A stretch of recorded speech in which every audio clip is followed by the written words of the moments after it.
ಅಜ್ಜಿ ಮಾಡಿದಂಥ ಎಡವಟ್ಟಿನಿಂದ ಒಂದು ಮಗುವಿನ ಪ್ರಾಣಕ್ಕೆ ಕಂಟಕ ಎದುರಾಗಿತ್ತು. ಅಜ್ಜಿಯ ಸಂಪ್ರದಾಯಕ್ಕೆ ನವಜಾತ ಶಿಶುವಿನ ಪ್ರಾಣಕ್ಕೆ ಕುತ್ತು ಬಂದ್ಬಿಟ್ಟಿತ್ತು. ನವಜಾತ ಶಿಶುವಿನ ಅನ್ನನಾಳದಲ್ಲಿ ಸಿಕ್ಕಾಕೊಂಡ್ಬಿಟ್ಟಿತ್ತು ಚಿನ್ನದ ಪೆಂಡೆಂಟ್. ವೈದ್ಯರ ಚಿಕಿತ್ಸೆ ಯಶಸ್ವಿಯಾಗಿದೆ. ನವಜಾತ ಶಿಶು ಸಾವನ್ನೇ ಗೆದ್ದು ಬಂದಿದೆ. ಪೆಂಡೆಂಟ್ ಬಾಯಿಯೊಳಗೆ ಹೋಗಿದ್ದ ಹೇಗೆ?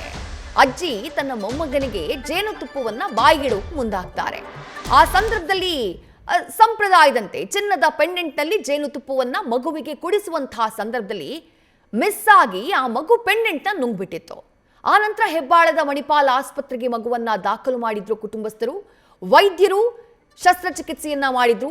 ಶಸ್ತ್ರಚಿಕಿತ್ಸೆ ಯಶಸ್ವಿಯಾಗಿ ಸಾವನ್ನ ಗೆದ್ದು ಬಂದಿದೆ ಮಗು. ಆ ಪೆಂಡೆಂಟ್ನ ಗಮನಿಸ್ತಾ ಇದ್ದೀರಿ, ಆ ಎಕ್ಸ್ರೇ ಶೀಟ್ನ ಕೂಡ ನೋಡ್ತಾ ಇದ್ದೀರಿ, ಆ ಫೋಟೋ ಗಮನಿಸ್ತಾ ಇದ್ದೀರಿ. ಮಗುವಿನ ಅನ್ನನಾಳದಲ್ಲಿ ಸಿಕ್ಕಾಕೊಂಡ್ಬಿಟ್ಟಿತ್ತು ಪೆಂಡೆಂಟ್. ಈಗ ಆ ಪೆಂಡೆಂಟ್ನ ಶಸ್ತ್ರಚಿಕಿತ್ಸೆಯ ಮೂಲಕ ಹೊರತೆಗೆಯುವಲ್ಲಿ ವೈದ್ಯರು ಯಶಸ್ವಿಯಾಗಿದ್ದಾರೆ.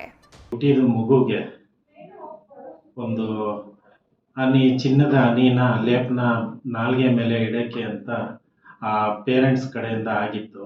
ಆಕಸ್ಮಿಕವಾಗಿ ಆ ಚಿನ್ನದ್ದು ಏನು ಡಾಲರ್ ಇತ್ತಲ್ಲ, ಅದು ಪಾಪು ಗಂಟ್ಲಲ್ಲಿ ಹೋಗಿ ಫುಡ್ ಪೈಪಲ್ಲಿ ತಗಲಾಕೊಂಡ್ಬಿಟ್ಟಿತ್ತು. ಈ ಪಾಪು ಬರೋದಕ್ಕೆ ಇದು ತಿಳಿದ ಮೇಲೆ ಪೇರೆಂಟ್ಸ್ ಎಲ್ಲ ನಮಗೆ ತಿಳಿಸ್ಕೊಟ್ರು, ಈ ಥರ ಒಂದು ಆಗಿದೆ ಅಂತ. ಆಗ ನಾವು ಎಕ್ಸ್ರೇ ತೆಗೆದು ನೋಡಿದಾಗ ಅದು ಈಸೋಫೇಗಸ್ ಅನ್ನೋ ಫುಡ್ ಪೈಪಲ್ಲಿ ತಗಲಾಕೊಂಡಿತ್ತು.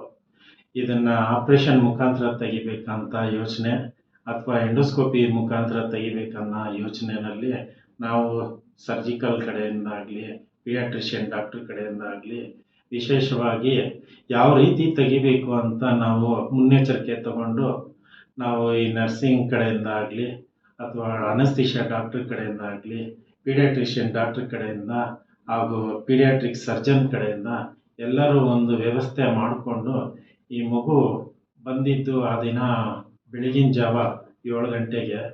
ನಾವು ಇದನ್ನು ಪ್ರೋಸೆಸ್ ಮಾಡಿದ್ದು ಒಂದು 10:30ಗೆ ಶುರು ಮಾಡಿದ್ರಿ.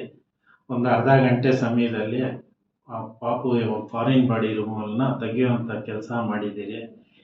ಇದನ್ನು ವಿಶೇಷವಾಗಿ ನಾನು ಎಲ್ಲೂ ಆಗಿಲ್ಲ ಅಂತ ತಿಳ್ಕೊಂಡಿದ್ದೀನಿ.